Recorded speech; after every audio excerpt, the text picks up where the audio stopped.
দর্শক, ডাকসু ও হল সংসদে নির্বাচনের খবর সংগ্রহে রয়েছেন সহকর্মী কিফায়েত শাকিল।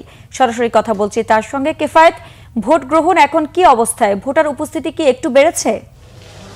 আইরিন, আমি রয়েছি বিশ্ববিদ্যালয়ের আলবিরুনি হলে। এই হলে 200 ভোটার রয়েছেন, 200 ভোটার রয়েছেন। 200 ভোটারের মধ্যে গত 2 ঘন্টায় অর্থাৎ 9টায় ভোট শুরু হয়েছে, এখন 11টা বাজে। এখন পর্যন্ত 27টি ভোট কাস্ট হয়েছে বলে আমি জানতে পেরেছি। এবং আমার পিছনে দেখতে পাচ্ছেন যে ভোটারদের একটি লাইন তৈরি হয়েছে।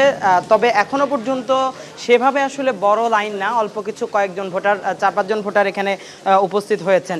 তবে বেলা গড়ার সঙ্গে সঙ্গে আস্তে আস্তে ভোটারের উপস্থিতি বাড়তে দেখা যাচ্ছে, যেহেতু আসলে হলে হলে ভোট হচ্ছে, যার কারণে কিন্তু হলে হলে ভোট হওয়ার কারণে তারা তাদের হলেই কিছুক্ষণ পর পর এসে ভোট দিয়ে যেতে পারছেন। সেই হিসাবে আসলে এখানে ভিড় তৈরি হচ্ছে না, এমনটি যারা যারা ভোট গ্রহণ কর্মকর্তারা রয়েছেন তারা জানাচ্ছেন। এবং এখন পর্যন্ত আমি যে কয়টি হল পরিদর্শন করেছি, মোটামুটি কোথাও কিন্তু আমি কোনো ধরনেরই সমস্যা আমার চোখে পড়েনি এবং সুষ্ঠুভাবে কিন্তু এই ভোট গ্রহণ চলছে। কোথাও বাধা প্রধানেরও ঘটনা আমরা দেখিনি। একই সঙ্গে কিন্তু এখানে যেই ভোট গ্রহণের ক্ষেত্রে কোনো ধরনের জটিলতাও কিন্তু আমার চোখে এখন পর্যন্ত ধরা পড়েনি। আপনি জানেন যে 21টি কেন্দ্রে, 21টি বিশ্ববিদ্যালয়ের 21টি হলে এই মুহূর্তে কিন্তু ভোট গ্রহণ চলছে এবং 21টি হলে 11,734 জন শিক্ষার্থী ভোট প্রয়োগ করবেন বলে আমরা বিশ্ববিদ্যালয় প্রশাসন সূত্রে জানতে পেরেছি। তো আমি